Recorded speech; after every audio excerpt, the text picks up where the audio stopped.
Perkenalkan, saya Purotul Uyun dari Universitas Negeri Surabaya, IDLMS 243005 dari Sekolah Ekspor Lakore.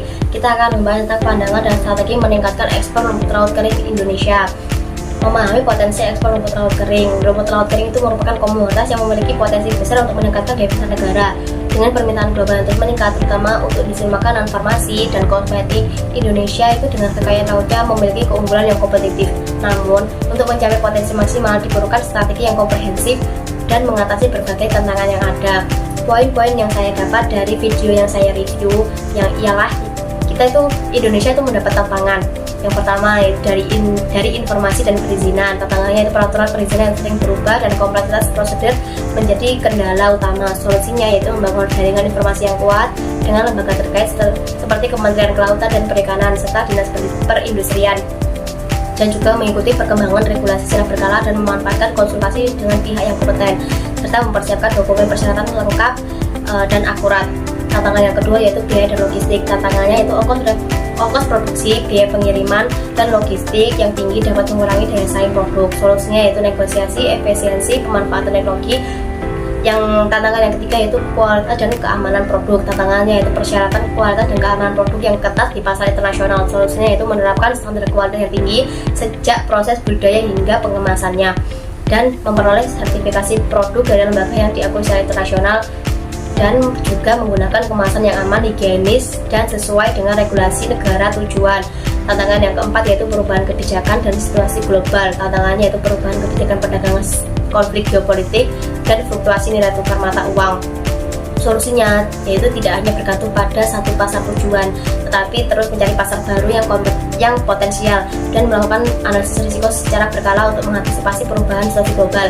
Nah, kita juga membahas strategi sukses mengekspor rumput laut kering, yaitu yang pertama fokus pada kualitas produk. Kualitas produk yang unggul akan menjadi daya tarik utama bagi konsumen di pasar internasional. Yang kedua itu inovasi produk, mengembangkan produk turunan dari rumput laut kering untuk memenuhi kebutuhan pasien yang beragam. Yang ketiga yaitu branding, membangun merek yang kuat untuk membedakan produk dengan kompetitor. Yang keempat yaitu kemitraan strategis, yaitu bekerjasama dengan perusahaan multinasional atau distributor lokal untuk memperluas jaringan pemasaran.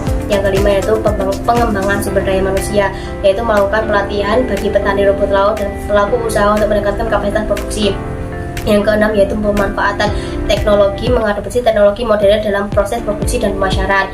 Nah, Indonesia itu ada suka duka untuk ekspor rumput laut kering, yaitu sukanya itu kontribusi ekonomi, pengakuan internasional, dan menciptakan inovasi baru.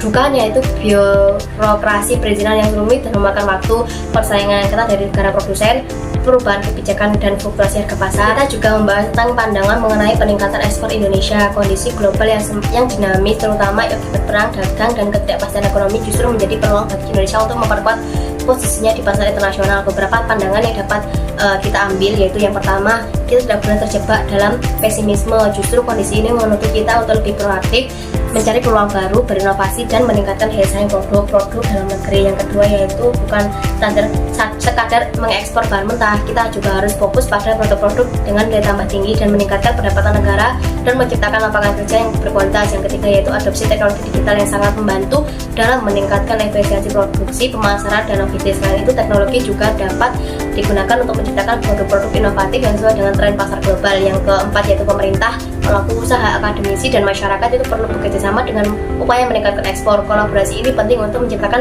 sinergi dan mengatasi berbagai kendala yang ada. Yang kelima yaitu sumber daya manusia yang berkualitas adalah kunci keberhasilan dan dalam meningkatkan ekspor. Pemerintah perlu memberikan dukungan yang lebih besar dalam bidang pendidikan dan pelatihan vokasi.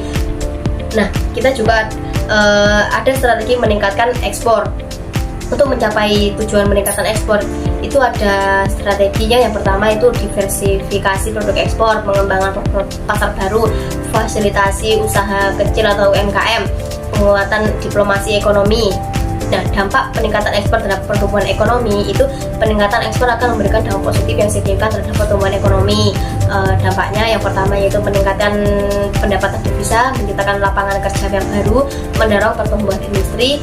Nah, ada juga tantangan dan solusi dalam upaya peningkatan ekspor. Yang pertama yaitu biaya produksi yang tinggi, infrastruktur yang belum memadai, persaingan yang ketat.